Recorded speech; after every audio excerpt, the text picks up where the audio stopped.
আমাদের এই হিসাব রক্ষণের ব্যাপারে আমাদের আইনটাকে আরেকটু কড়াকড়ি করার প্রয়োজনীয়তা আছে। কারণ কৌটিল্য এই 2000 বছর আগে বলেছিলেন যে আপনার হিসাব রক্ষক যদি দুর্নীতিপরায়ণ হয় তাহলে পরে আপনার প্রকাশ্য শত্রুর চাইতেও সেটা ভয়ঙ্কর। আমাদের হিসাব রক্ষণের ব্যাপারে প্রয়োজনে ফৌজদারি আইনকে সংশোধন করে এই ব্যাপারে ভূমিকা নেওয়ার প্রয়োজন আছে বলে আমরা বিশ্বাস করি। মাননীয় স্পিকার, মাননীয় স্পিকার, পিলার 1 এবং পিলার 2 ওইসিডির দুটো বৈশ্বিক চুক্তি বাংলাদেশ স্বাক্ষর করেছে। এই বৈশ্বিক চুক্তির পিলার 2টা আমাদের জন্য খুব গুরুত্বপূর্ণ, কারণ সেখানে একটা মিনিমাম ট্যাক্সেশন সবগুলো কোম্পানির জন্য বলা হয়েছে। এর ফলে যেটা হচ্ছে মাননীয় স্পিকার, আমরা যেই ইনসেন্টিভগুলো বা যেই প্রণোদনাগুলো আমরা বিদেশি বড় বড় কোম্পানিগুলোকে দিতাম, যে ট্যাক্স হলিডে ইত্যাদি, সেইটা আপনার ক্ষতিগ্রস্ত হচ্ছে।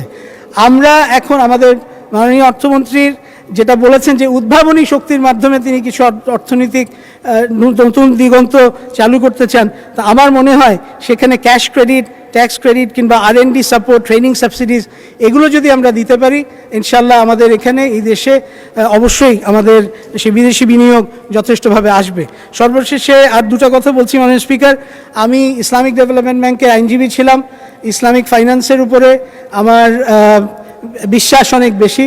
আমি বিশ্বাস করি আমাদের অর্থমন্ত্রী এটা $4 ট্রিলিয়ন বাণিজ্য এই ইসলামিক ফাইন্যান্সের মাধ্যমে হয়।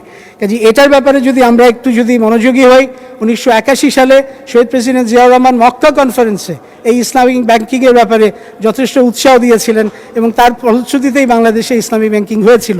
কাজে আমি বিশ্বাস করি মাননীয় স্পিকার যে এটার মাধ্যমে আমাদের একটা সামনের দিকে এগিয়ে যাওয়ার সম্ভব। মাননীয় স্পিকার, আর দুটি কথা বলে শেষ করতে চাই ইনশাআল্লাহ।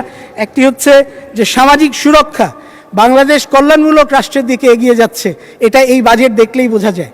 এবং এটা এই বাজেটে যে বিভিন্ন কার্ড আমাদের সরকার দিচ্ছে মানুষকে, সেটা মানুষকে একটা কল্যাণমূলক রাষ্ট্রের দিকে নিয়ে যাবে। অঞ্চলভিত্তিক সুষম উন্নয়ন, এটা এই ট্যাক্সের একটা বিশাল বড় ব্যাপার। মাননীয় স্পিকার, আমার পঞ্চগড়ের অত্যন্ত হতদরিদ্র মানুষজন এটার মাধ্যমে উপকৃত হবে।